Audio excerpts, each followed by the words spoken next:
Let us start with Chapter 4, Memorandum of Association. In the previous chapter of incorporation, we had studied that there are two stages, pre-incorporation and incorporation.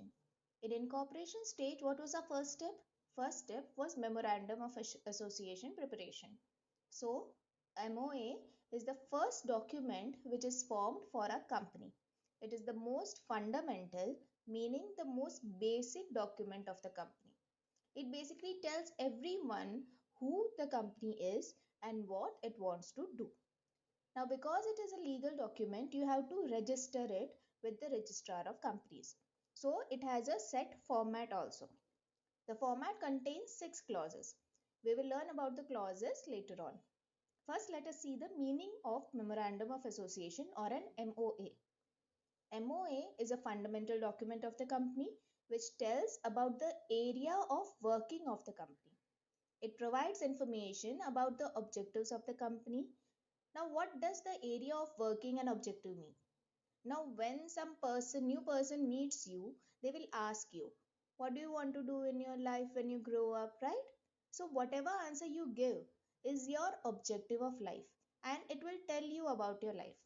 For example, if you say you want to be a marketing person, then it will tell you that you are a very outgoing person, good with people, and that your life will have a lot of traveling. If you say you want to be a stockbroker, then it will mean that you are good with numbers, your life will be quite stressful, and you will also be good at handling stress. So, similarly, through Memorandum of Association, the company actually tells us what is its life's objective, what it wants to do, and from that, we can determine how its life will be progressing. So, now let's see the definition of an MOA. As per Lord Lance, MOA is the constitution of the company. Like we have the Constitution of India, similarly, MOA is the constitution of the company. And it is such a document which shows the limitation of the officers of a company established under law. So here there are two parts. Constitution, which tells you what you can do, and second, limitation, which tells you what you cannot do. So, for example, a company has mentioned in its object clause that they will be running a school or college. So, they can do that. But suddenly, if a director has a contractor uncle and he tells that, listen, I can get you a construction contract for you and your company can start constructing bridges. Can your company do that? No. Why? Because that is not mentioned in the object clause of your memorandum of association. So MOA tells you what to do and also tells you what not to do. Second definition is given by Companies Act and it is quite simple. Memorandum is MOA both in its original form and with alteration as per any prevailing law. Next is the characteristics of MOA. First, it is a fundamental document it is the basis on which the company is created. Second, it defines the objective of the company, that is why the company is created. Third, it is useful for all. So it can be referred by shareholders, creditors, bank, government, etc. to understand who is the company and what work it is doing. Fourth, it provides information about the existence of the company and its registered office. Later in the chapter, we will learn about the different parts of MOA.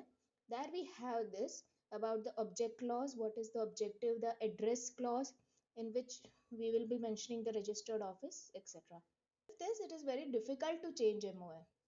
So, as this is a very basic document, so for changes in this document, we will need approval of 75% of shareholders, and there are other procedures also which make this process hard. Sixth, it is considered as constitution of company. So these are the basic rules and regulations about the structure of the company and the values of an organization. So like in the Constitution of India, we have that we are a secular country, we have liberty and all these things we have. So they tell us about the values of our country. Similarly, MOA will tell you about the values of the organization. So all this is basically saying the same thing but just by using different words. So MOA is fundamental document. What is a fundamental document of a country?